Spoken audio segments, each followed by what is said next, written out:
হয়। দুই কথা, ডক্টর হাশেম নাই, বাবলা নাই। কথাটা শুনতে খারাপ লাগে আমার মুখে, আমি কুদ্দুস খান বলছি। এখন হচ্ছে কি, ডক্টর হাশেম অনলি ব্যক্তি যে বাবলাকে ঠিকই রাখতে পারবে, যে বাবলার জন্য কাজ করে, যে বাবলার ভবিষ্যৎ, সে নাই তো বাবলা নাই। এখন তাকে খুশি করার জন্য কিছু লোক ড্যান্স করে, তার দিকে অতিরিক্ত কিছু করে ফেলে, অতিরিক্ত করে সামাজিক অমর্যাদা কিছু কথা বলে, কিছু কার্য করে। এখন ওইরকম শক্তিশালী যদি একজন নেতা আমরা পেতাম আদার দেন ডক্টর হাশেম, তাহলে তার চারিদিকে ড্যান্স করার জন্য শত শত লোক পাওয়া যেত। এরা সব ড্যান্সার, এই যাদের নাম বললেন, আমি নাম বলতে চাই না, এরা কিন্তু লিডার না। লিডার হইলে একটা স্ট্যান্ড নিয়ে দাঁড়িয়ে থাকতে হয়। শামসুদ্দিন মানিককে নাম করে বলছি, সে আমার বন্ধু মানুষ, সে লিডার না। লিডার হলে একটা স্ট্যান্ড নিয়ে দাঁড়িয়ে থাকতো। স্ট্যান্ড না দাঁড়িয়ে সে অতি কম্প্রোমাইজ করে, দৌড়ে কত দ্রুত ডক্টর হাশেমের কাছে পৌঁছানো যায়, এটাই সে করেছে। এখন অসুবিধা হয় কেন? এখন সে তাকে একটুখানি যদি ধিক্কার দিয়ে থাকে, সহ্য করতে হবে তাকে। এখানে যে বিষয়টা বিতর্কের ব্যাপার, সেটি হচ্ছে যে বাংলাদেশ ইউনিটি ফেডারেশনের যে 40 জন সদস্যের নাম প্রকাশ করা হয়েছে তাদের সুভেনিয়ারে, এটা সর্বজন স্বীকৃত। এখন এই 40 জন ভোটারকে মধ্য থেকে বাছাই করে কিছু কিছু ভোটারকে সদস্যবিহীন করা বা ভোটারবিহীন করা বা তাদেরকে খণ্ডকালীন সদস্য করার একটা ষড়যন্ত্র চলছে। এর বিরুদ্ধে এক্স প্রেসিডেন্ট এবং বর্তমান প্রেসিডেন্ট মুখোমুখি অবস্থান নিয়েছে। এই অবস্থানের ক্ষেত্রে আমি মনে করি মূলধারার পক্ষ থেকে আমরা একটা উদ্যোগ নিতে চাই যে সর্বজন স্বীকৃত এই 40 জন পাশাপাশি আর কোন কোন সংগঠন ইচ্ছুক বাংলাদেশ ইউনিটি ফেডারেশনের ইলেকশনে অংশগ্রহণ করতে চায়, তাদেরকে নিয়ে আমরা একটি বৃহত্তর মোর্চা তৈরি করতে চাই। একটা লং ট্রেডিশন আছে বাবলা, সেটা হলো কি, ইলেকশন শেষ হয়ে গেলে প্রেসিডেন্ট একটা লিস্ট করে যে এটা ভোটার ফর নেক্সট ইলেকশন। সেটা প্রেসিডেন্টের দায়িত্ব 1 নম্বর। কাজে সেখানে অন্য ইন্টারাপ্ট করার সঙ্গত কারণ আছে বলে আমি জানি না। 2 নম্বর কথা হলো যে এইবার হলো worst possible president we have.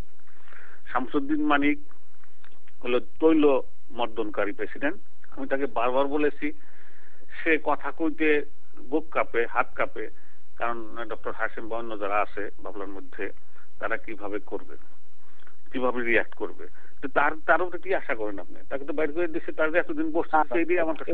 এখানে দুটা বিষয়, আপনার একটা সেন্টেন্সের মধ্যে দুইটা আপত্তিজনক কথা। যে কোনো আপনি যখনই যাকে তাকে প্রস্তাব দিবেন, তাকে আপনি খুব ভয়ানক প্রস্তাব দিলে তার হাত পা কাঁপবেই, কারণ প্রস্তাবটা এক্সিকিউট করতে হবে তাকে। এক্সিকিউশনের ক্ষেত্রে তাকে সবার মন রক্ষা করে চলতে হবে। মাহবুব খানের মন রক্ষা করতে হবে, কালী প্রদীপের মন রক্ষা করতে হবে। কিন্তু দুজন হচ্ছে দু প্রান্তের, ধর্মের দিক থেকে দু প্রান্তের, সংস্কৃতির দিক থেকে দু প্রান্তের। এদেরকে ব্যালেন্স করার পরে তারপরে আপনি আসেন ভিতরগত যে অন্তর্গত সমস্যা রয়ে গেছে, অর্থাৎ বিভিন্ন মুনা বা অন্যান্য সংগঠনের যে একটা ঘাপটি মেরে বসে থাকা বাংলাদেশের স্বাধীনতা বিরোধী একটা মনোভাব। দেখেন, প্রতিটা প্যারেডেই কিছু না কিছু স্বাধীনতা বিরোধী কর্মকাণ্ড একেবারে হাস্যোজ্জ্বল ভাবে বেরিয়ে আসে। যেমন এর আগে বঙ্গবন্ধুর ছবি, জিয়াউর রহমানের ছবি নিয়ে একটা বিতর্ক তৈরি হয়েছে। তারপর এই বছর ইস্যু তৈরি হয়েছিল যে প্যারেডের সময় একজন বাংলাদেশিকে শব্দ দিয়ে আক্রমণ করা, এবং জেনারেল সেক্রেটারির মতো একটা দায়িত্বপূর্ণ পোস্টে লোক দায়িত্ব জ্ঞানহীন ভাবে এই সমস্ত কাজ করেছে। তো কাজে এগুলো আচরণগত এই সমস্ত ব্যবহারের জন্য এর জন্য কোনো শাস্তিমূলক ব্যবস্থা নেয় নাই। না নেওয়ার কারণে এই কনস্টিটিউশন প্রস্তাবিত, যে কনস্টিটিউশন কি বিশেষ কিছু লোকের আমাকে একটু সময় দেন, কনস্টিটিউশনটা সবার জন্য, আমার একটু সময় দেন। কনস্টিটিউশন সবার জন্য, কনস্টিটিউশন মেকিং এর সময় আমি অংশগ্রহণ করেছিলাম। আচ্ছা, এখন প্রশ্নটা হলো এই, বাপলা যেটা করতে পেরেছে ওই কনস্টিটিউশন দিয়ে করতে পেরেছে, সেটা হলো এইখানে কিছু রাজাদের বসবাস ছিল এলাকাতে। একজন রাজা কোনোভাবে নির্বাচিত হইলে সেই রাজা চিরজীবনের জন্য সে থাকবেন, সে কোনো ইলেকশন দিবেন না, তার স্বৈরাচারী ভাব দিয়ে সে কাজ করবেন। বাবলা সেটাকে ভাঙতে পেরেছে, বাপলা প্রতি বছর একজন করে ইলেকশন দেয়। অনেক দুষ্টুটি আছে, ভুল ভ্রান্তি এখনো আছে, কারণ বাপলা মা তো খুব শিশু অবস্থায়। অনেক বাপলা যেটা করতে পেরেছে, বছরে একজন করে প্রেসিডেন্ট, এই যে ট্রেডিশন তারা এস্টাবলিশ করেছে, তারা তো তাদের ওয়েতে করতে চায়।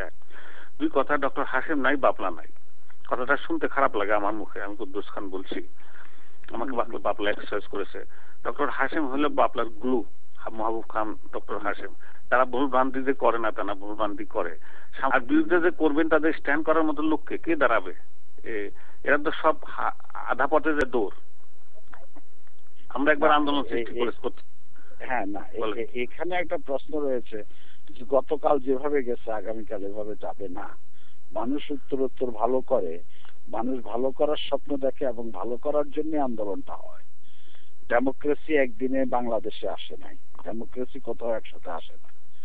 ডেমোক্রেসির প্রশ্নে যেখানে যত রকম ছাড় দিতে হয় সেই ছাড় দেওয়ার জন্য আমরা প্রস্তুত, এবং আমরা মনে করি গঠনমূলক আলোচনা হোক। বাপলা এক সময় আলোচনাকে ভয় পেত, কিন্তু সেখানে কি আমরা কি আলোচনার টেবিল কি বন্ধ রেখেছি বা সমালোচনা করতে কি আমরা দ্বিধা করি নাই? কিন্তু যদি আমরা এটাকে দ্বিধা করতাম তাহলে এটা তথাকথিত ফেডারেশনে পরিণত হতো। এখন তথাকথিত ফেডারেশন থেকে আমরা এই ইস্যুতে আসলাম, যেহেতু অসদাচরণের সূত্র ধরে আচরণগত কারণে, সেই আচরণগত কারণেই একইভাবে আমরা মনে করব আবুল হাশেম এবং মারুফুল ইসলামকে একটা দীর্ঘমেয়াদী বহিষ্কারের প্রস্তাব আমরা করব। এখন সে প্রস্তাবটা এখানে আমার একটু সময় দেন। আবুল হাশেমের দোষটা কোথায়?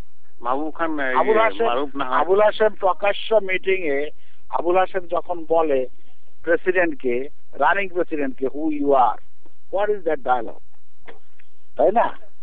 সেই ডায়ালগ অ্যাকচুয়ালি রানিং প্রেসিডেন্টটা কে এটা আমাদের দেখতে হবে। আমরা আলোচনা করছি ভুল ভ্রান্তি। হ্যাঁ, রানিং প্রেসিডেন্ট নির্বাচিত শামসুদ্দিন মানিক একমাত্র নির্বাচিত লোক। শামসুদ্দিন মানিক দলত্যাগী লোকদের কোন এখানে দল বলতে কোন দলের কথা বলছেন? দল মানে শামসুদ্দিন মানিক নেতৃত্বে একটা বাবলা বিরোধী সংগঠন দাঁড়িয়ে গেছিল, বাবলা বিরোধী বাংলাদেশ সংস্কার করার জন্য। সে দল ত্যাগ করে সেখানে ঢুকেছে, কাউকে না বলে ঢুকেছে। এক, দুই নম্বর কথা, বাবলা করে আমি এই বিরোধীটাকে সমর্থন করি। বলেন বলেন। আমার কথা হচ্ছে যে আপনি যে আপনার মনের মধ্যে যে ঠান্ডা রয়ে গেছে যে আবুল হাশেম ছাড়া বাপলা নাই, এখান থেকে আপনাকে সরে আসতে হবে। আমি এখনো মনে করি আবুল হাশেম আমাদের সমাজে একজন শ্রদ্ধা ব্যক্তি, যিনি হজ করেছেন, আলহাজ, যিনি সাংস্কৃতিক অনুষ্ঠান পরিচালনা করতে পারেন। যেহেতু এখানে পরিচালকের অভাব, সেহেতু আবুল হাশেম এখানে একটা মুখ্য ভূমিকা পালন করেন। কিন্তু আবুল হাশেমের চাইতে দক্ষ ব্যক্তি আসলে আবুল হাশেম তখন গৌণ হয়ে যাবে নাই বলেই এখানে আবুল হাশেম তার হাশেম তত্ত্ব প্রচার করতে পারছেন, এবং আপনি ওই হাশেম তত্ত্বের ভিতরে আপনি অবস্থান করছেন। আপনাকে সেখান থেকে বেরিয়ে আসতে হবে। হাশেম 18 জন মেম্বারের মধ্যে একজন, আপনি হাশেমকে এত বড় করে দেখার কোনো কারণ নাই। আমি উত্তর দেই। হাশেম, আমি এর কথা বলছি না, যারা বাপলার বাইরে আছে তাদের কথা আমি বলছি না, যারা ভিতরে আছে। হাশেম নাই, বাপলা নাই, এটা আমি মনে করি। কেন মনে করি? এবং একটা শক্তিশালী হাশেম রাইট করুক রং করুক, একটা স্ট্যান্ড নিলে সে দাঁড়িয়ে থাকে স্ট্যান্ডে। রাইট করুক রং, অনেক সময় রং হইতেই পারে, মানুষ তো ভুল করতেই পারে। আবারও সে আপনার অতীতের কথা বলছেন। আমি কথাটা থেকে বেরিয়ে আসতে হবে। কথাটা শেষ করি। এর বিকল্প যারা আছে, আমি যাদের দেখেছি, প্রতিজনের সাথে কাজ করেছি, তারা কোনো স্ট্যান্ড নিয়ে দাঁড়াতে পারে না, তারা পালায় অথবা কম্প্রোমাইজ করে অতি দ্রুত। কম্প্রোমাইজ তো সবসময় করে। ওয়ার এন্ড পিস, এইটাই জীবনের নিয়ম। আপনি যুদ্ধ করবেন এক সময় যেটা অ্যাচিভ করবেন সেটা পারবেন না, হাফ করেন বা কোয়ার্টার করে কম্প্রোমাইজ করতে পারেন, ফার্দার ওয়েট করেন আবার একটা ওয়ারের জন্য বা আবার একটা শান্তির জন্য। কিন্তু এই সমস্ত নপুংস, আপনি শোভন ভাষা ব্যবহার করবেন, তার থেকে মানুষ শিখতে পারবে। আপনি যদি মারুফের ভাষায় কথা বলেন, মারুফের ভাষা আবুল হাশেমের ভাষায় কথা বলবেন না, আপনাকে গণতন্ত্রের ভাষায় কথা বলতে হবে। এখানে কেউ ইজারা নিয়ে আসে নাই যে বাপলা আমার ইজারাদারিতে চলবে এবং আমি কাউকে বাস্টার্ড বললে তিনি বাস্টার্ড হয়ে যাবেন, এই ইজারা বাপলা কাউকে দেয় নাই। আমি একজন মেম্বার যতক্ষণ পর্যন্ত আছি ততক্ষণ পর্যন্ত আমি এর প্রতিবাদ করব। আমি আপনার রাইট আছে তো, আমার রাইট অনুযায়ী আমি করছি। ইসমাইল সাহেব আপনার রাইট আছে, আপনার রাইট আছে প্রতিবাদ করার জন্য। আবারও আমি বলছি, পুনর্বার বলছি, আপনার অবগতির জন্য বলছি যে কাউকে না কাউকে এই জাতীয় সংগঠনের নেতৃত্ব নিতে হয়, কাউকে না কাউকে এই জাতীয় সংগঠন বাংলা জাতীয় সংগঠনের নেতৃত্ব নিতে হয়। সেই নেতৃত্ব আবুল হাশেম ছাড়া আমার চোখে এখন পর্যন্ত পড়ে নাই। আর যারা আছে তারা আধা পথ দিয়ে পালাবে, আমি ভালোবাসায় বলছি, পথ দিয়ে পালাবে। একক ব্যক্তিত্ব হিসাবে জয়নাল আবেদিন, আবুল হাশেম কিংবা মোমিনুল হক বাচ্চু একটা সময় বিশাল ব্যক্তিত্ব ছিল, এটা ঠিক। এবং তাদের পাশাপাশি কিন্তু সোহেল রহমান বাদল বা অন্যান্য যারা আছে তারাও কিন্তু ভালো কাজ করছে, এই নয় যে তারা কাজ করতে পারছে না। কিন্তু সমস্যা হচ্ছে আপনারা যারা বিভিন্ন জনকে একটা বড় দাদা মনে করে ভাবছেন যে তারাই একমাত্র গতি সদ্গতি করতে পারবে, এই ধারণা কিন্তু ভুল। এখানে যে কেউ করতে পারবে, তবে একটা সিস্টেম, সে কারণেই কনস্টিটিউশন। আর কনস্টিটিউশন অনুযায়ী যদি এদেরকে বিচারের আওতায় না আনা হয় তাহলে পরে বাফলার কনস্টিটিউশন আছে বলে প্রমাণিত হবে না। কাজে বাফলাকে প্রমাণ করতে হবে তাদের কনস্টিটিউশন আছে এবং তারা বিশেষ করে অন্ততপক্ষে আমার কথাটা শেষ করতে দেন, অন্ততপক্ষে মেজর হামিদ, শিপার চৌধুরী, খন্দকার আলম এবং জসিম আশরাফি তাদেরকে প্রমাণ করতে হবে যে কনস্টিটিউশন তারা শপথ নিয়েছেন, কনস্টিটিউশন তারা পড়েছেন, কনস্টিটিউশন তারা বুঝেন। তা না হলে তাদের কাছে আগামীতে আমি প্রশ্ন রাখবো, ৫টা প্রশ্নে তারা কি উত্তর দিয়েছেন, বা তারা সেটা শুনেন নাই কেন, বা তারা সেটা করেন নাই কেন। ধন্যবাদ। এখানে আমি উত্তর জানি যে ২-৩ জন লোক কাজ করে, কথাটা আমি বহুবার বলছি, আর বাদ বাকি তার চারিদিকে ড্যান্স করে এবং তার কৃপা পাওয়ার জন্য এমন সমস্ত দালালি করে তাদের নিজেদের আত্মমর্যাদা নষ্ট করে। এখন হচ্ছে কি, ডক্টর হাশেম অনলি ব্যক্তি যে বাপলাকে ঠিকই রাখতে পারবে, যে বাপলার জন্য কাজ করে, যে বাপলার ভবিষ্যৎ, সে নাই তো বাপলা নাই।